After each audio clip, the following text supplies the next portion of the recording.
हम लोग स्पिरिचुअल की बातें इसलिए करते हैं क्योंकि ये हम लोगों को कभी भी अपने ट्रैक से डिस्ट्रैक्ट नहीं होने देता। नो डाउट स्पिरिचुअलिटी हम लोगों को बहुत मोटिवेट करती है, जो गलत काम से हम लोगों को दूर रखती है।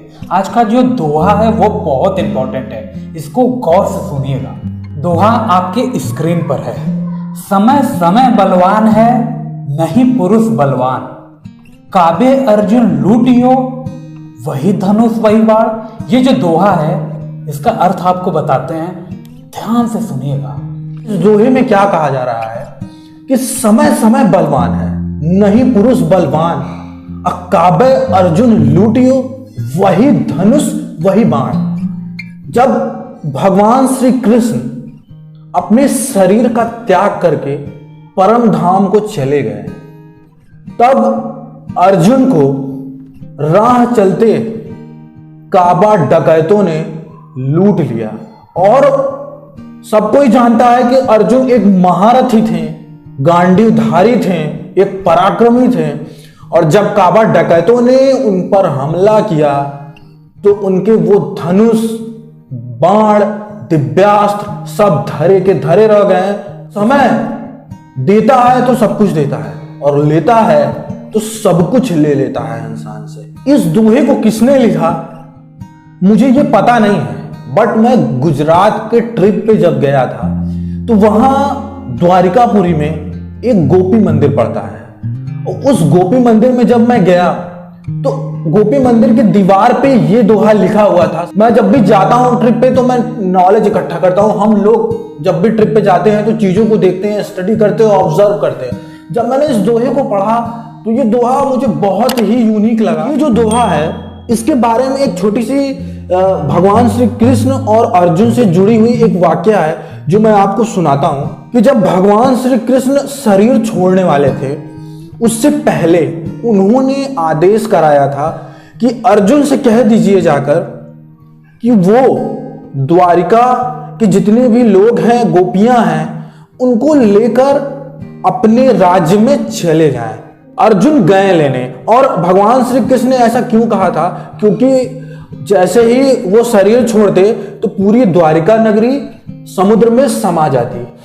इसलिए भगवान श्री कृष्ण ने कहा कि मेरे शरीर छोड़ने के बाद द्वारिका पूरी तरह समुद्र में समा जाएगी, तो अर्जुन से कहिए कि वहां के जितनी भी गोपिकाएं हैं और जो भी लोग हैं उनको लेकर वो अपने राज्य चले जाएं। अर्जुन अकेले गए थे, साथ में किसी को लेकर नहीं गए थे, क्योंकि उनको पता था कि मैं खुद इतना पराक्रमी हूं कि मैं अकेले किसी से भी युद्ध कर सकता हूं। और नो डाउट कि वो पराक्रमी थे, उनका पराक्रम महाभारत के युद्ध में देखा गया था। तो वो जब लेके आने लगे उस घने जंगल में, जब वो आए तब काबा डकैतों ने अर्जुन पे हमला कर दिया। इतनी ज्यादा संख्या में थे ये काबा डकैत कि अर्जुन को अपने दिव्यास्त्रों का प्रयोग करना पड़ा। और जैसे ही उन्होंने अपने गांडे को उठाकर अस्त्रों को, दिव्यास्त्रों को चलाना शुरू किया, उनके एक के बाद एक दिव्यास्त्र गायब होने लगे। जैसे ही उन्होंने गांडी उठाया, बाण को अपने गांडी पे चढ़ाया, जितने भी दिव्यास्त्र चढ़ाए सब गायब होकर अपने अपने जगह चले गए जहां से वो दिव्यास्त्र आए थे। ठीक है, ऐसे करते करते उनके सारे दिव्यास्त्र गायब हो गए, वो पूरी तरह भौचक्का रह गए। अंत में उनके पास क्या बचा? उनका तलवार, उनका गदा, जो कि वो अकेले उतने सारे काबा डकैतों से युद्ध करने में सामर्थ्य नहीं हो पाया। क्या हुआ वहां पे? ऐसा क्यों हुआ? ये सोचने वाली बात है। यही इस दोहे में बताया गया है। मैं बताता हूं ऐसा क्यों हुआ। भगवान श्री कृष्ण जब शरीर छोड़कर चले गए परम धाम को, तब अर्जुन गए थे। और अर्जुन की जितनी भी शक्तियां थी सब नारायण यानी भगवान श्री कृष्ण से जुड़ी हुई थी। एक तरह से समझ लो भगवान श्री कृष्ण गुरु थे और अर्जुन उनके शिष्य थे। गुरु शिष्य की एक परंपरा थी। उन्होंने भगवान श्री कृष्ण को अपना गुरु ही माना था, क्योंकि गुरु के बिना ज्ञान नहीं होता। भगवान श्री कृष्ण सबसे पहले उनके गुरु थे। ठीक है, उन्होंने अपना विराट रूप भी महाभारत के युद्ध में दिखाया था। तो अब यहां समझने वाली बात यह है कि वो दिव्यास्त्र गायब कैसे हो गए, क्योंकि उसमें स्वयं नारायण की शक्तियां थी उन दिव्यास्त्रों में। लेकिन अर्जुन के केस में क्या था कि वहां पर भगवान श्री कृष्ण शरीर छोड़कर जा चुके थे। ठीक है। और अर्जुन जब काबा डकैतों से हार गए, मतलब क्या हुआ, जब काबा डकैतों ने हमला किया, अर्जुन अकेले पड़ गए, उनको अपने सामर्थ्य पे इतना भरोसा था कि वो सैनिक लेके भी नहीं गए।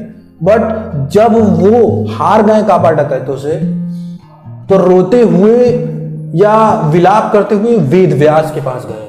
वेद व्यास को आप जान रहे होंगे, उन्होंने सारी व्यथा उनसे बताई। तो वेद व्यास जी ने क्या कहा पता है?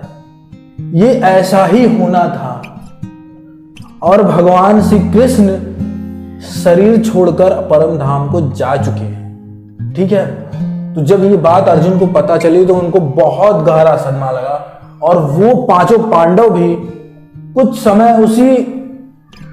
समय के बाद परम धाम को चले गए। वो भी अपने शरीर का त्याग करके, पांचों पांडव और द्रौपदी भी चली गई थी। बिना परमात्मा का हमारे समय का कोई भी मूल्य नहीं है। ठीक है, आप चाहे कितना भी सामर्थ्यवान हो, वो एक समय आने के बाद खत्म ही हो जाता है। अब रियल लाइफ के इसको ऐसे कनेक्ट करते हैं। ठीक है, न मैं बलवान हूं, न ये बलवान है, ना कोई स्त्री बलवान है, ना कोई पुरुष बलवान है, कोई भी व्यक्तित्व नहीं बलवान है। ये बात आप समझ लो। ये समय बलवान है, ये समय पे सबको ही बलवान है। एक समय आएगा वो इंसान को कमजोर कर ही देता है, वो सब कुछ उससे छीन लेता है। आप कोई भी युग उठा के देख लो, कोई भी अनंत काल तक बलवान बन के नहीं रहा है इस संसार में। और यही नहीं, ये तो थे अर्जुन, जो कि नारायण के परम भक्त थे, जिनके साथ ऐसा हुआ। कुछ लोग ऐसे भी हैं जो गलत काम करते हैं, दूसरों का काटते हैं, दूसरों को तकलीफ देते हैं, और खुद बलवान बने रहते हैं। आप सोचो कि अर्जुन जैसे महापराक्रमी और परम भक्त, नारायण भक्त का एक समय पे ये हाल हुआ, तो उनका क्या हाल होगा? वो द्वापर था, ये कलयुग है, लेकिन कर्म तो कर्म है। आप कर्म के मामले में द्वापर, कलयुग, त्रेता ये सब नहीं एक्सक्यूज दे सकते। आपको लगता होगा कि आज के समय में गलत करके भी लोग खुश हैं। वो समय, मैं कहा इस दोहे में कह रहा है ना कि समय समय बलवान है। एक समय पे वो आपके साथ गलत करके या किसी के साथ आप गलत करके बलवान बन सकते हो, बट हमेशा नहीं। ये समय ही आपको काटेगा। आप किसी का काटो, ये समय ही आपका काटेगा, और जरूर काटेगा। जो गलत काम तुमने किया अपने कर्म में, तो उसको जोड़ लिया, वो तुम उसके साथ तो कर रहे हो, बट अपनी भी कर्मों को गलत करते रहे हो, तो उससे कहां भाग के जाओगे? तुम्हारे कर्म तो तुम्हारा आईना है। यही नहीं, जो सामर्थ्यवान इंसान उस इंसान का साथ दे रहा है ना, उसकी वजह से, जो गलत करके उससे जुड़ा है, उसकी वजह से वो भी भोग सकता है।